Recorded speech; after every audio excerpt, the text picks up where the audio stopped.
Okay, old business, we have the presentation for the 9/11 Memorial Committee on the efforts to construct the memorial. I believe Kirk and Ryan.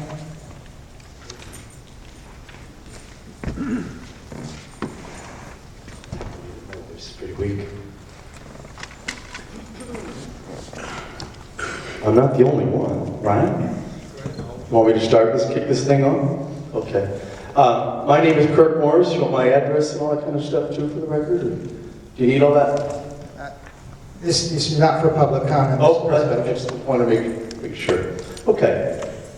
What I was going to do is, I've been reading some of the blogs too. I'm deaf, but I do have ears, and I can read an awful lot of things in the press. So I want to try to answer some of those, and I'm guessing there's going to be open questions as well that we'll need to answer. Is that correct?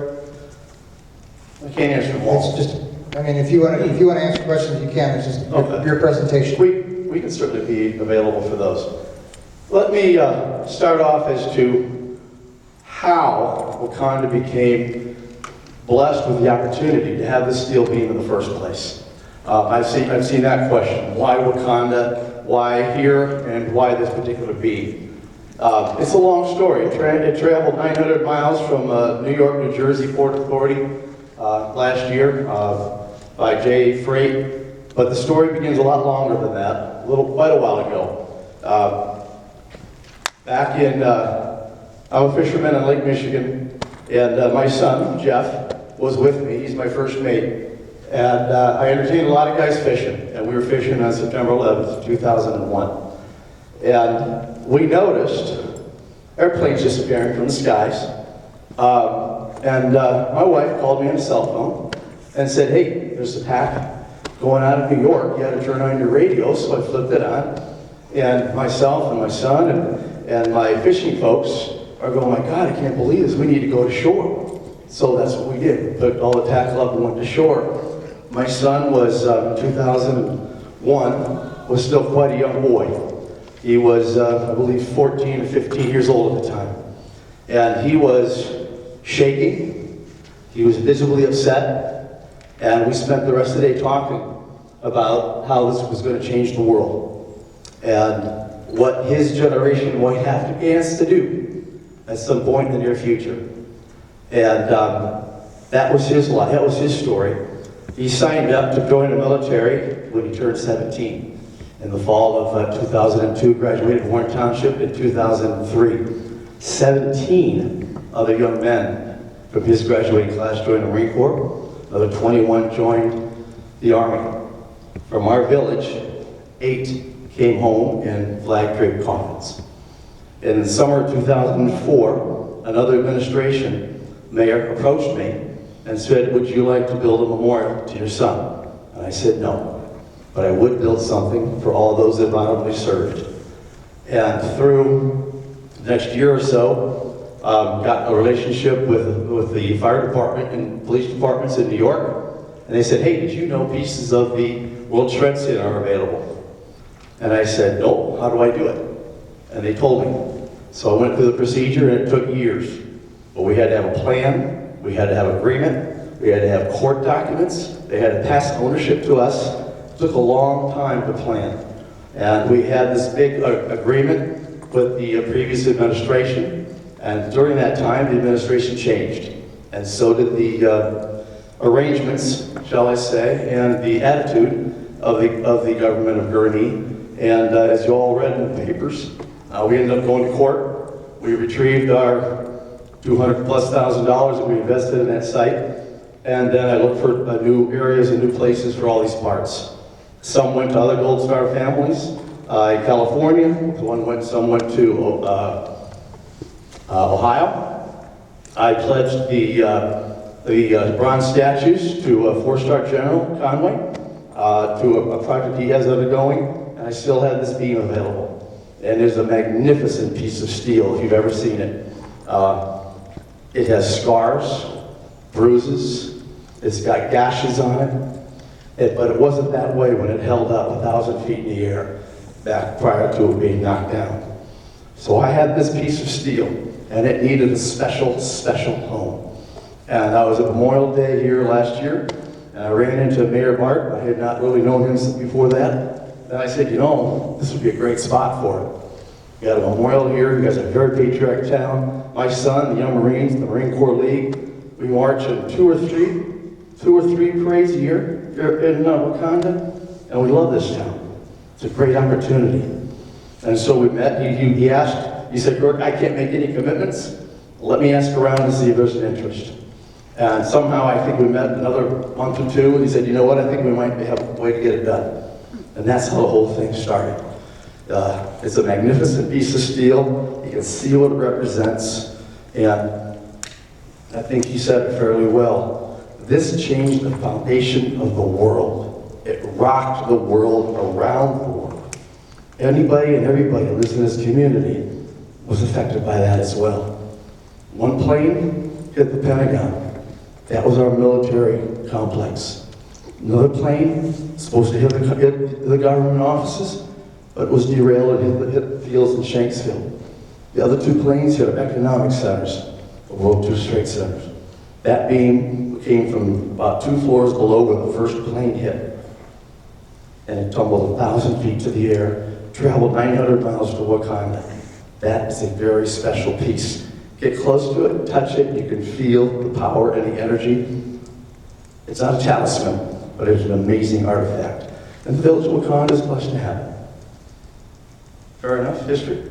Yes, sir. Okay. Ryan here, my friend of many years, is a 9/11 survivor. He was in the Pentagon when the plane hit. He's also a retired lieutenant colonel with the Army. Ryan? I hope I can be heard.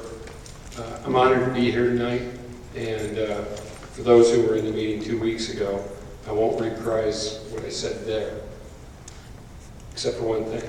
What you're doing here tonight, and Mary, thank you for your questions, because the citizens' ability to redress their government and bring questions to the government is something that is very intrinsically unique about America.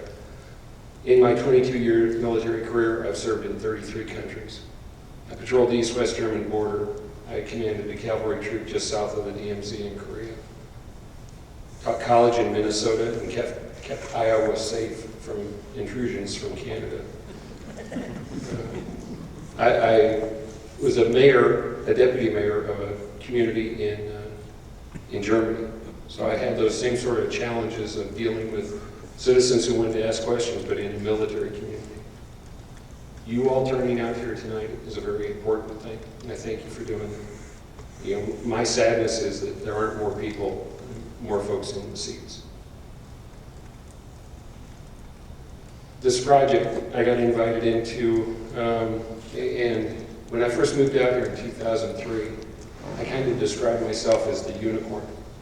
And why the unicorn? I don't look fancy, I don't have a horn climbing out of my head, no rainbows around me. But I was the only Pentagon survivor that I knew. I had been at the Pentagon from 2000 to 2003. That's where I worked. Everybody who was there with me, 20,000 of my closest friends and neighbors, were there with me. Unfortunately, we lost 55 that day. All right. Some of them I knew very well. Some of them I didn't know at all. But we were all together. And it wasn't until I came out here to Illinois to do the Army's bidding in Chicago that I found myself being by myself. I didn't have anybody who had that shared experience.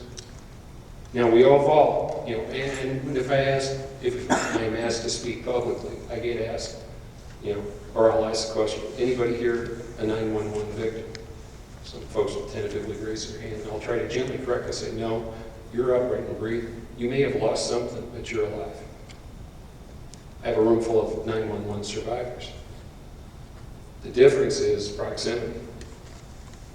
I was there in the building, and I was there that day, and I was there those months afterwards. In the May of 2004, I was at the Schanauer Memorial in Naperville, which is a very, very special place. And I was there doing my job for the Army. And somebody pointed out a fella, he said, that's a World Trade Center survivor.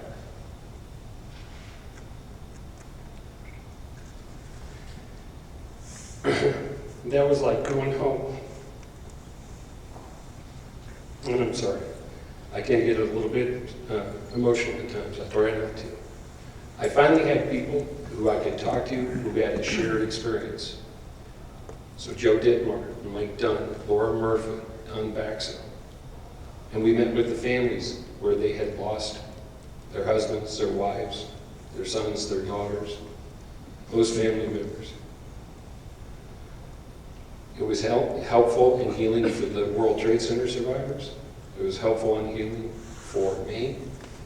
It was helpful in healing for the families. And I've made myself available as much as possible because, as the one gentleman very eloquently said, you know, as memory and as time passes, the memories fade. I'm 55 today. My one daughter was not even a gleam in my eye when 9/11 happened. She's now 12, so I'm lucky. She's lucky. That's fate. Fast forward, in 20, 25 years, who knows if I'm going to still be around. But my daughters are going to carry on the legacy. Their children need to know what happened. Now, is Wakanda the end-all and be-all? No. You are part of a chain. You are part of an opportunity. And I'm not a salesman. I'm not here to tell you that you need to do this or not. That's up to you. That's up to your elected officials. And it's up to the decision of what is best for Wakanda. What I can tell you is I've been with the committee. I've sat in their meetings. I've appreciated their desire, their intensity, and what they want to accomplish. And I think it's a fitting tribute to those who've lost their voice and can't speak for themselves. And I've shared what I can with my fellow survivors and the 911 families that I have contact with. And I'm hopeful that they'll come and let you know what it means to them. As it was said, not everybody can go to the Pentagon. Not everybody can go to Shanksville. Not everybody will be able to go to Ground Zero. And that's an important thing, is to have a little piece of that here so people can touch it and understand that it was real. You know, it's unfortunate. I recall one young lady at the last meeting saying something to the effect of, well, you know, why should we have this here? You know, we have, and I'm badly paraphrasing, but we don't have this interest. And it's unfortunate, but the rest of the world does have an interest in us. Okay? And I think it's important that we keep in mind that it wasn't just Americans. There were people from 90 countries that died that day. 2,996. Those are important numbers. So I thank you for including me in this discussion. I'm humbled and honored to be here. And I believe I'll be followed by Mr. Schmidt, who's going to talk about the design and the layout of the memorial. Thank you.